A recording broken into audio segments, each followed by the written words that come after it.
Hello dear student, welcome to my YouTube channel.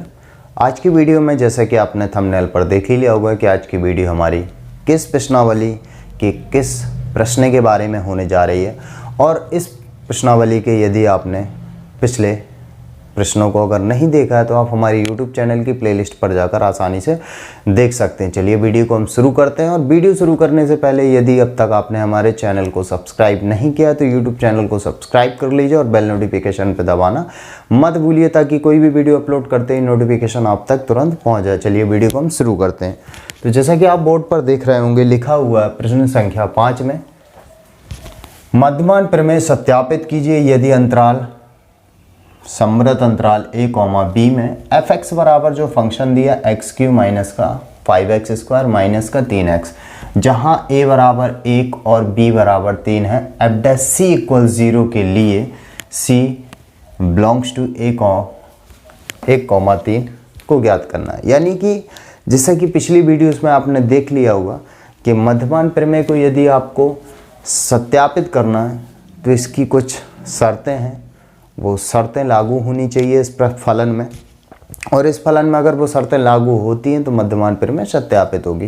पहली शर्त क्या कहती है कि जो फलन दिया हुआ है ये फलन हमारा समृत अंतराल में सतत होना चाहिए। जैसे कि आपको हम पहले ही बता चुके हैं कि सभी बहुपदीय फलन प्रत्येक वास्तविक संख्या के लिए क्या होते हैं, हमेशा सतत होते हैं। तो जैसा कि दिख रहा है ये भी एक बहुपदीय फलन है, ये हमेशा सतत होगा समृत अंतराल में। इसके बाद जो भी फलन सतत होता है साथ ही साथ एक बहुपदीय फलन विवृत अंतराल पर हमेशा अवकलनीय भी होता है। तो दिख रहा होगा आपको कि ये एक बहुपदी फलन है और बहुपदी फलन हमेशा विवृत अंतराल पर सतत के साथ साथ अवकलनीय भी होता है। दो कंडीशन अगर लग जाती हैं सतत और अवकलनीय वाली तो बोल सकते हैं कि मध्यमान प्रमेय की जो शर्तें हैं वो लग गई।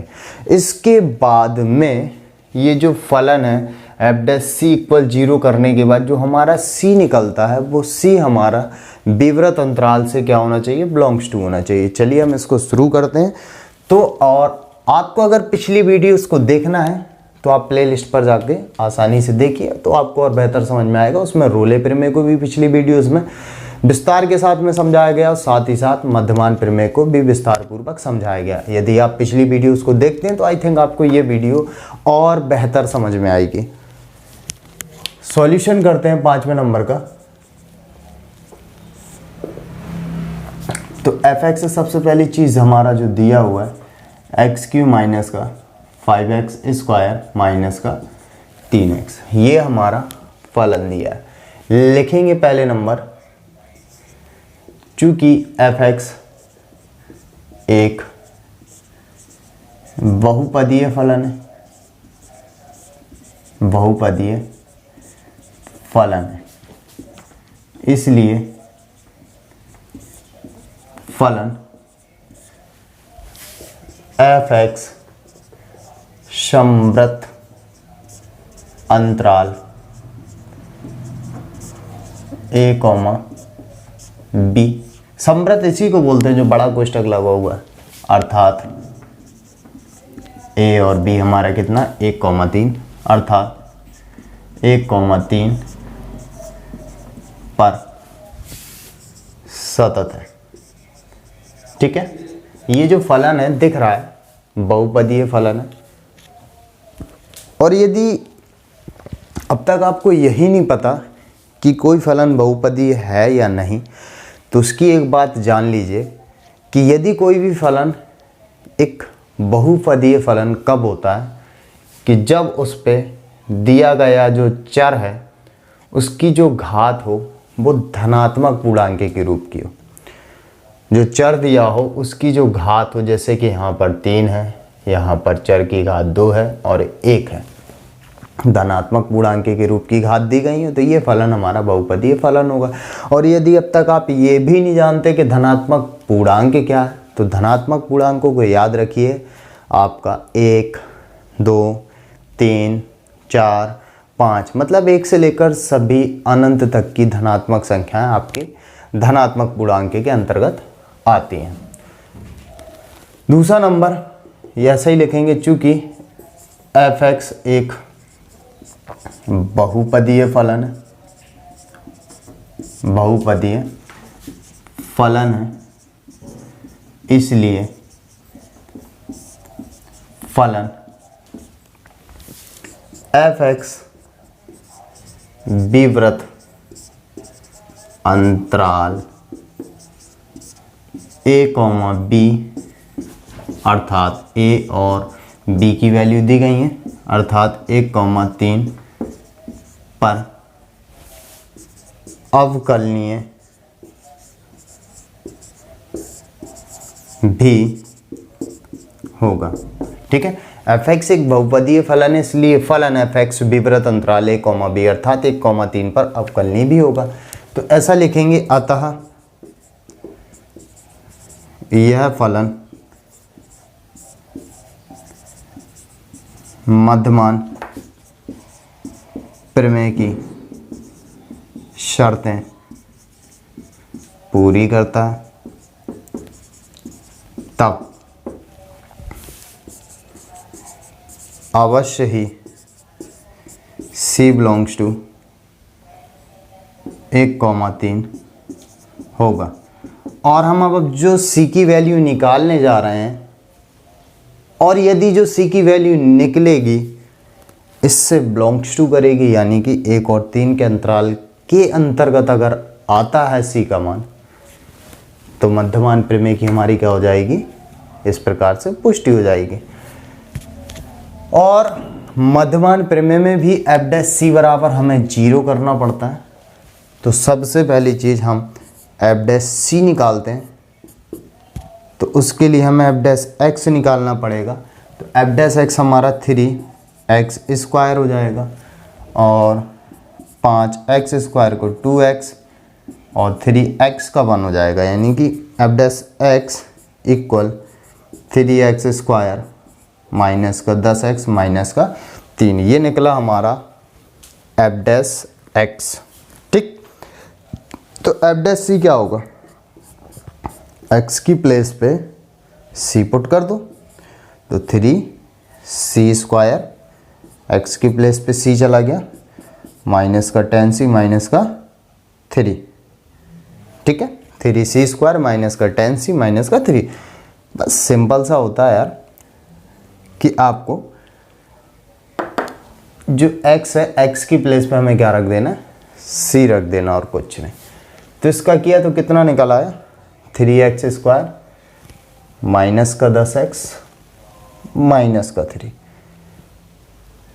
जो f' है, f' के लिए x की प्लेस पे c पुट कर दिया। अब हमें क्या करना है कि मध्यमान प्रमेय से, चूंकि मध्यमान प्रमेय से क्या होता है, f' इक्वल जो होता है f(v) f(a) बटे b माइनस a। ठीक, इतना कॉन्सेप्ट करने के बाद हमें f(b) ज्ञात करना है, f(a) ज्ञात करना है, और b और a की वैल्यू ऑलरेडी दी गई है। तो f(b) ज्ञात करते हैं, f(b) या बोलें तो b की जगह पे कितना है, 3। तो इसकी प्लेस पे हमें क्या करना है, x की प्लेस पे 3 रखना है, तो 3 का क्यूब माइनस 5 इंटू 3 का स्क्वायर माइनस का 3 इंटू 3। तो देखिए 3 की घात 3 27 माइनस का 5, 3 की घात 2 यानी कि 9, और माइनस का 3 तर का 9, यानी कि 27 माइनस 9 बना 45 माइनस का 9। तो कितना करना है भाई, 27 में से 9 घटाओ, तो पहले 18 बचेंगे माइनस का 45। ठीक है, 15 में से 8 गया तो 7, और 3 में से 1 गया तो 2, वो भी माइनस का, यानी कि f(b) इक्वल माइनस का 27। f(a) ज्ञात करते हैं, a की जगह पे कितना है 1, यानी कि 1 का क्यूब माइनस 5 इंटू 1 का स्क्वायर माइनस 3 इंटू 1, यानी कुल मिला के 1 माइनस का 5 माइनस का 3 माइनस का 8 और 1 जाएगा, यानी कि माइनस का 7। ठीक है, तो क्या करेंगे,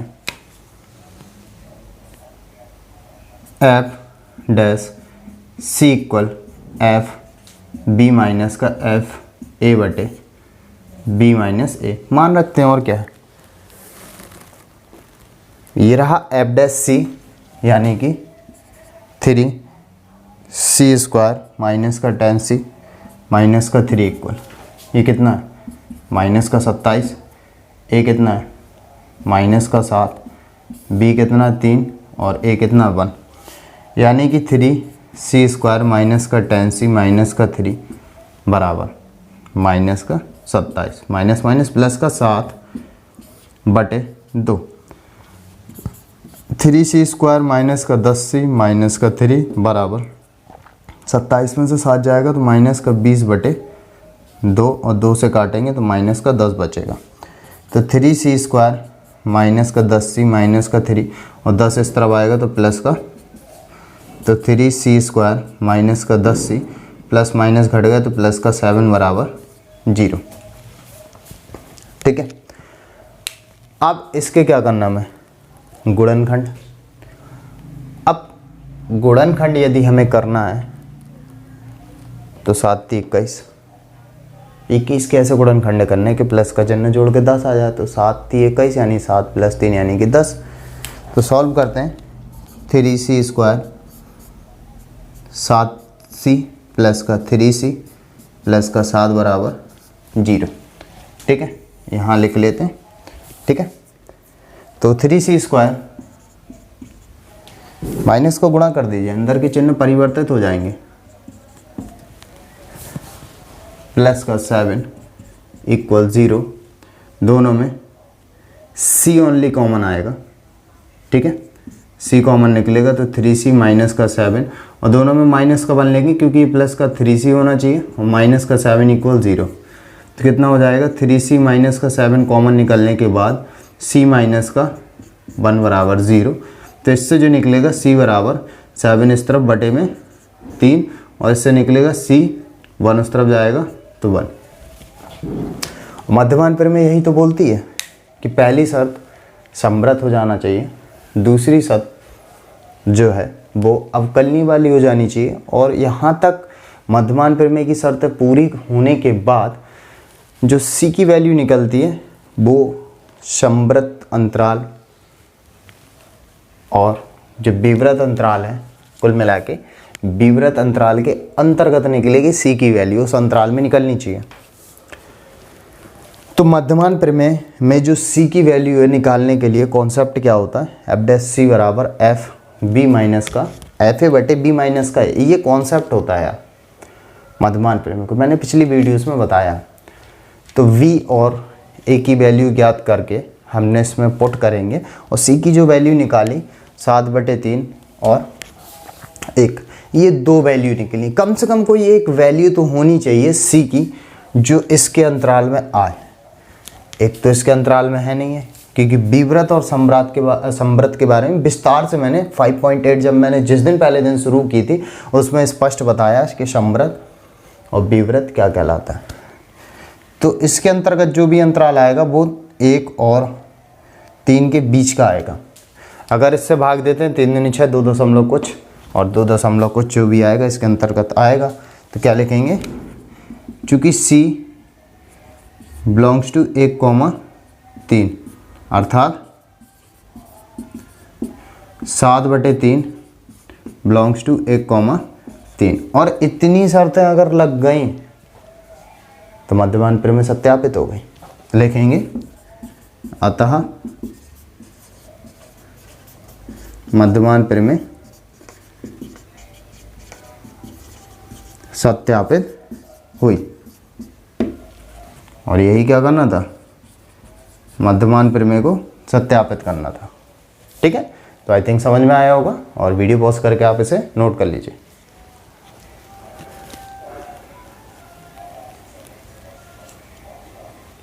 अब प्रश्न संख्या 6 के बारे में देखें तो लिखा हुआ है, प्रश्न संख्या 2 में उपरोक्त दिए तीनों फलनों के लिए मध्यमान प्रमेय की अनुपयोगिता की जांच कीजिए। f(x) बराबर महत्तम पूर्णांक x अंतराल x बिलोंग्स टू 5,9 fx, मतलब तीनों ये दिए गए हैं। जिस प्रकार से इन तीनों में हमने रोले प्रमेय की जांच की थी, उसी प्रकार से इसमें मध्यमान प्रमेय की अनुपयुक्तता की जांच करनी है। ठीक है, पहले नंबर को लेते हैं। तो पहले नंबर में fx बराबर ये लिखा हुआ महत्तम पूर्णांक, तो क्या लिखेंगे, चूंकि fx एक महत्तम पूर्णांक फलन है, इसलिए यह समवृत्त अंतराल 5,9 पर सतत नहीं होगा। सबसे पहली वीडियोस में ही हमने आपको कंफर्म कर दिया। आप इस एक्सरसाइज के प्रश्न संख्या 2 को जो मैंने कराया है, आप उसे प्लेलिस्ट पर जाकर देखिए। मैंने उसमें बताया है कि जो कोई भी महत्तम पूर्णांक फलन होता है वो आपका कभी सतत नहीं होता। fx एक महत्तम पूर्णांक फलन है, इसलिए यह समवृत्त अंतराल इतने पर सतत नहीं होगा। दूसरा नंबर, क्योंकि fx एक महत्तम पूर्णांक है, इसलिए यह विवृत अंतराल 5,9 पर अवकलनीय भी नहीं होगा। भाई अगर ये शर्तें ही नहीं पूरी हुई, अगर ये शर्तें ही पूरी नहीं हुई, यानी कि इसमें मध्यमान प्रमेय की पुष्टि नहीं हो सकती। ठीक है, तो लिख सकते हैं चूंकि दोनों शर्तें लागू नहीं हुई, अतः फलन पर मध्यमान प्रमेय लागू नहीं होगी। ठीक है, तो आई थिंक समझ में आ गया होगा। ऐसे ही दूसरे नंबर के प्रश्नों पे हमने रोले की प्रमेय जब लगाई थी तो कुछ इसी प्रकार से समझाया था उसमें भी। तो यार देखिए, जैसे ये महत्तम पूर्णांक फलन है, ऐसे ही आपका दूसरा नंबर है। ठीक है ना, आपने ध्यान से इसको देखा, इसको आप पॉज करके नोट कीजिए पहले। अब गौर कीजिए, अब इसको सॉल्व करेंगे तो ये भी एक दूसरा नंबर fx दिया हुआ है, तो इसमें भी ऐसे ही सेम सिस्टम लिख रहा है। fx एक महत्तम पूर्णांक फलन है, इसलिए समवृत्त अंतराल कितना दे रहा है, -2 से 2 पर क्या होगा, सतत नहीं होगा। और इसी प्रकार से ये -2,2 पर अवकलनीय भी नहीं होगा। ऐसे ही इसमें लिख देंगे दोनों शर्तें लागू नहीं हुई, अतः फलन पर मध्यमान प्रमेय लागू नहीं होगी। ठीक है, ये दूसरा नंबर हो गया। ऐसे ही हमने आपको इस प्रश्नावली के जब दूसरे नंबर के क्वेश्चन को करवाया था उसमें रोले प्रमेय, तो ऐसे ही उसमें समझा दिया था। ठीक है, तो आ गया होगा आपको समझ में। जैसा मैंने पहले बोला था ना, पॉज करके नोट कर लीजिए। ऐसे ही इसको, ना तो ये सतत होगा ना तो अवकलनीय होगा। जब दोनों शर्तें लागू नहीं होगी तो मध्यमान प्रमेय लागू भी नहीं होगी। अब तीसरा नंबर देखते हैं। तीसरा नंबर क्या लिखा है, fx बराबर 1 - का x²। देखेंगे चूंकि fx एक बहुपदीय फलन है, इसलिए यह समवृत्त अंतराल कितना दे रहा है, 1,2 पर सतत होगा। fx एक बहुपदी फलन है, देख सकते हो, इसलिए यह समवृत्त अंतराल 1,2 पर सतत होगा। दूसरा नंबर, चूंकि fx एक बहुपदीय फलन है,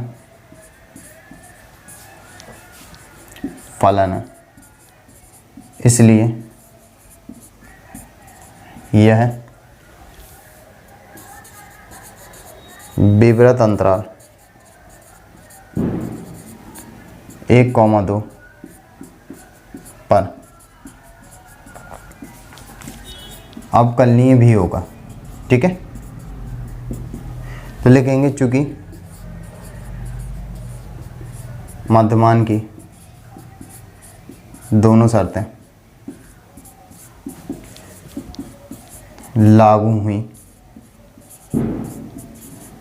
इसलिए